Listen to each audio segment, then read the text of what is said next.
Hey guys, I hope you're having an awesome night, and I felt really called to share my money mindset because it's kind of different than what a lot of people have, and I kind of take it for granted that I've never been in debt, and I'm unbelievably grateful for it. Like, I've never been in credit card debt. Like, I use my credit cards for my advantage. Like, I have things on credit cards and then get like cashback rewards and stuff. So like, I actually get hundreds and hundreds of dollars over the years by using my credit cards and stuff. And like, I get the thing in the banks where it's like minimum monthly balance and you don't have to pay for bank accounts. For the majority of my life I've had that. So like, I've kind of resisted sharing this because sometimes I feel in my ego mind that it's a little bit braggy for people who don't know the backstory of how like fucking terrified I've been of debt my entire life, which is like the huge fire that propelled me into a debt-free life, which I'm super grateful for. And hey Tracy, I'm glad that you're on late night with me. You're a night owl. Awesome. And hi Eve. Hope you're having an awesome night, you guys. So my backstory of like my money mindset is I had entrepreneur parents when I was growing up. Like when I was 4 or 5, my parents started their own income accounting business. So I got to see what entrepreneurship was like. And for the majority of my life growing up, I saw them struggle and work extremely long hours and be broke and be in debt and have a hard time getting by. And our like once a year family vacation was a 45-minute drive away from our home to spend like one night in a hotel room that I'm pretty sure my grandparents paid for the majority of the time so that we could like swim in a pool. So like growing up in that, I was like, I felt it was unfair. I saw other people and like clients and stuff who would go on these big vacations or Disney World or do all these fun things, and it like pissed me off a little bit because I also at a certain age started working at the business like myself. So when I was like 7-ish, I started like shredding paper and organizing and like cleaning and stuff. I was like very young when I started working. And then like a couple years later, I did like data entry and like got into accounting work when I was like, I don't know, teenage years, and like fully did data entry, and like that was my part-time job. Like, and it's very different than most people because like I knew what accounts receivable lists were. Like I understood different things that were happening where it's like, huh, those people can't afford to pay us. So like we're having a hard time with like basic necessities, yet they're going on trips and they're apparently finding the money to do these things. So like I've had a lot of like bullshit to clear around my childhood and money mindset and other people's stuff and scarcity and all those things. But from a very young age, it instilled in me this like terrifying fear of debt. I was like, this is terrible, debt's terrible, like why would people choose this? How did they get in this place? Like it was just so unbelievably like overwhelming to me and terrifying to me, where I was like, nope, this is gonna be like a not this thing. So like at a young age I was watching like anything about like money mindset on TV. So like Till Debt Do Us Part and stuff. Like most like teenagers aren't watching those kind of things. Anyway, but I was like very into the orientation of how do you budget? How do you make sure this happens? Like what's Dave Ramsey doing about these things? So I was like very interested in that. So like by grade 8, I was like learning about investing, and I was like, I'm totally gonna get a full-fledged scholarship. Like that was my goal in life, was to like get a full scholarship so that I would just live without debt. Because I'd hear all these stories of people like in their 30s and 40s and 50s like still paying off their student loans, and I was just like, that felt heavy. That felt so gross. It made me sick to my stomach whenever I like felt like that could be a reality. So I'm like, no, we're gonna focus all of my time and energy and attention on being a straight A student, being the top of my class, doing all the volunteer hours so that I looked amazing for any application that I did for scholarships, and I was eligible for it because we were very low income. So it's very interesting because all of those things that I saw and that I experienced at a young age, I was like, this isn't going to be me. Like, this isn't going to be my mindset. I'm going to learn all these things and do some healing work over here so that I can do it. And like, that was also a big thing when I became an entrepreneur, because my entire life, my number one human need was certainty. Like if you're into the Tony Robbins 6 Human Needs, like when I did that, it was like, oh, that totally makes sense, because I needed the certainty of my corporate accounting job. I wanted to make sure I had high income coming in consistently, and I saved my money like you wouldn't believe. Like I didn't enjoy it. I didn't go on like fun fancy trips.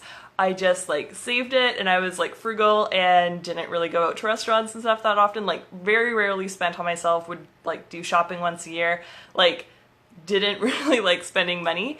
And I'm very grateful that I've had those experiences in my life because it allowed me to have a huge safety net when I just started to become an entrepreneur over a year and a half ago, when I was just like, I can do this full time and it's going to work for me.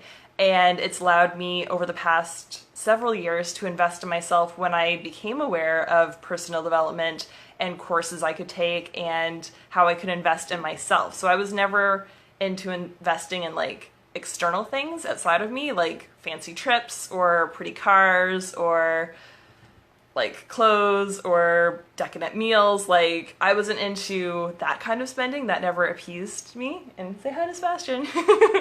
He just woke up because I was talking. So that never appealed to me. So I always just saved my money. And then when there were things that I knew would invest in me where I could learn these like skills or tools or strategies or get courses or whatever, I invested in myself because I understood that I'm my biggest investment and what I do pays dividends over the entire rest of my life. So of course I'm going to take advantage of anything I can learn now and enjoy it for the rest of my life. So it was a really big blessing for me that I had like a big safety net of money that I was able to use to invest in myself, because I've invested tens of thousands and tens of thousands over and over the past couple years in my journey, in my opening my business and understanding sales and marketing and doing different Tony Robbins events. Like Life and Wealth Mastery that I did in June was like 12K Canadian-ish when I did it all up, to do like the full like 9-day experience with the hotel, and it was like and the meal plan, because it's like a complete reset of that, and the colonics and like all the things. Like I invest in me and my health now because I know that like an ounce of prevention is worth a pound of cure, and that's just where I've always seen the most value and like the most bang for my buck, I guess, is investing in myself and my mindset, because it continuously pays off for me. And I see that it pays off for me because when I started this journey and I invested in my own theta healer and life coach, I saw the shifts in my life. I saw that I was a completely different person because I was like, this version of myself isn't working. I'm not happy here. I feel miserable here. Like, there has to be more than this. I want better. I want more for me. And then I was like, I'm willing to pay the money I have to learn how to be happy. And I did that for a while and then became this awesome version of myself. And then I continued to do that, to be like, yeah, I don't like these limiting beliefs. I don't like the stuff that I feel really stuck in. Let's clear it. Let's go to someone who's a little bit further ahead on their journey, who can mentor me and guide me and coach me so that I don't have to go through all the pitfalls and all the failures and all the like learning lessons that it took them all this time and effort and energy and decades of struggle to like figure out, to just be like, how did you make this work? What are the like awesome things to do? Because when you work with a coach, you get from like point A to point like Z in the time that it would normally take to like, it like decreases your, I'm totally being like distracted by my kitty, guys. He's like trying to get to the plants now. Okay. So investing in your coach, and this is what I've totally found over and over in my journey, is that you get, from point A to point C in the amount of time that it would take you personally just by yourself to get to point A to point B. So you cover so much more ground in like a condensed amount of time because you have someone who's there who can also like see where you're like struggling, where you don't even know that you're struggling, like an objective third party. So I always choose to invest in the people that I feel called towards. Like I've been getting some questions in my inbox about like what I would recommend to people who are like maxing out their credit cards and stuff, and I never feel comfortable recommending people pay anything on their credit cards because I haven't done it personally. And if I haven't done it or experienced it personally, I definitely don't want to give my 2 cents, because I'm like, I'm not in your shoes. I don't know what your life is like, what's going on. But from my perspective, investing in yourself is more productive than investing in another dinner night out with the girls or with your husband or with whoever. Like if you're spending hundreds of dollars a month on eating out on your credit card and increasing your credit card debt through that, or trips to the Caribbean every year just to say that you like went down somewhere warm in the summer, in the winter or something. Like, in my mind, if you have the choice between those two things and you're for sure going to continue spending your credit card and maxing out your credit cards and doing those things, like, in my mind, getting yourself into debt for something, even that's just going to like sit around the house. Like, there's people who literally just like buy fancy toys and then it just sits and collects dust. And like, I'm guilty of that too, but like, I don't go into debt for my massage chair that I use. Sometimes I go in like spurts of like using my massage chair when I get like really into my self-care and stuff, but like, I have things that collect dust, but I didn't go into debt for them to sit there, kind of thing. So yeah, like, people have been asking me about different things with like money mindset and stuff, especially with my Clearing Money Blocks 101 course coming up again. And I just wanted to like throw that out there that I never recommend credit card debt. Like, I feel like that is not healthy and that can tend to get really downward spirally quick because a lot of people don't fully understand their interest and how all that is working. And like, I'm an accountant. Like, I used to be an accountant, so I have that mindset still where I'm like, I understand the principle and the interest and how long this is going to take and the long-term cost of you doing these things. So I never feel comfortable with people who are like, what should I do? And I'm already in all this debt and stuff. Like, I'm never going to give like a recommendation. You know what you need to do. And I just say to follow what your intuition is telling you, because you know what you need to do. And if you need to like focus on clearing off your credit cards before you invest more in yourself, awesome. Like, get a healing modality for yourself, or if you're already, because like there's a ton of light workers who are like, what should I do? It's like, if you have Reiki, get into a community that's local who does Reiki shares, or even online, because you can do distance Reiki, and do work with each other that way. Like, help and move yourself forward through like swaps or shares or like whatever you feel called to, so that you can get the help that you need for what you're feeling called and guided towards. So I hope that makes sense. And I'm going to check into the comments because I swiped those off a little bit earlier. And it usually takes a while. Oh, hi Kelly, how are you doing? And hi Jen, and Desiree, and Anne-Marie. Tracy, yes, I'm an idol. Awesome, I love that. And hi Stephanie. And hi Chad. Cool. Mark, people are brainwashed with today's society. Oh no, it's trying to continue populating things, and it's okay. Going back to Mark's comment. Okay, people are brainwashed with today's society mindset of instant gratification in order to fill a void, to get a rush. The best approach is to practice delayed gratification. Yes. It's always good to think about it if you really, really, really need it. Like, that's what I kind of do with myself when I'm like, ooh, I really want that, but I get super excited in the moment about things. So it's like, do I really want that, or like, what's actually happening? And hi, Anna and Pat and Jacqueline and Chris and Nika and Martha and Joy. All kinds of cool people popping on live. And Jennifer and Caprice. Awesome.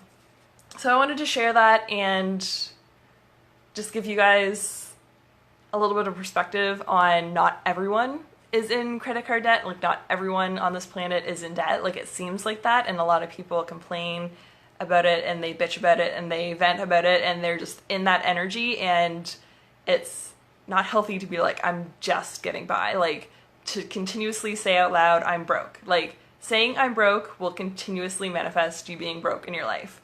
If you switch that to, I am open to financial abundance and wealth in my life, that's way better. If you're in the energy and the intention of your action and you're like moving towards better things, even if you're not like super investing in a coach right now or doing like these big expensive programs. Like, I didn't start investing myself at high calibers at the beginning. Like, do little things, do group coaching sessions, do group workshops, do whatever you're feeling called towards, so that you can get the support that you need at the investment level that you feel called towards, or through getting into like book clubs, or like there's free books at the library, guys. Like, there's so many things that you can do to inform yourself and move yourself forward on your journey while being financially responsible.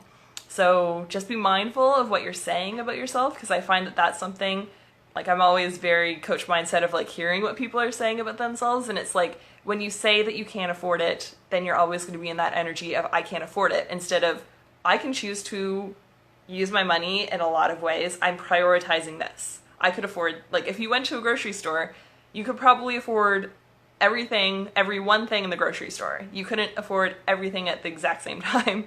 So like, if you go through the aisles and be like, I could afford this, but I'm choosing this instead, then you can be like, I'm super abundant. Like, I have so much choice here, and I'm the one who's empowered because I have the choice and the decision-making power myself. Like, I'm choosing to spend my money in reducing my debt. I'm choosing to spend my money on this trip because I really need it and it's going to rejuvenate me and it's going to be amazing self-care for me. I'm choosing to invest in myself with a coach or program or workshop because I'm feeling called towards it and I know it's going to support me on this journey. So tuning into what you're saying and checking into what you're saying, and like even asking your friends, because like we're kind of the average of the people that we spend the most amount of time with.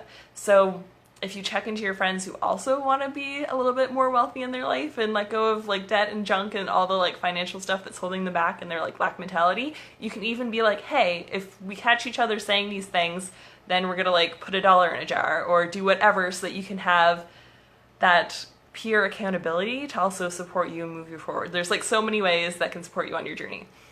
Anyway, but one of the ways that I'm supporting people at a low investment on their journey is my Clearing Money Blocks 101 workshop. I created that a year ago. I like felt super, super called to doing it. It was nowhere on my business plan for like the first 2 years for me to do anything like money related. And I actually had resistance doing it because I was like, no, I like hate the accounting world now. It's so like corporate and box and I want to be like free flowing and awesome and just empower women and blah, blah, blah.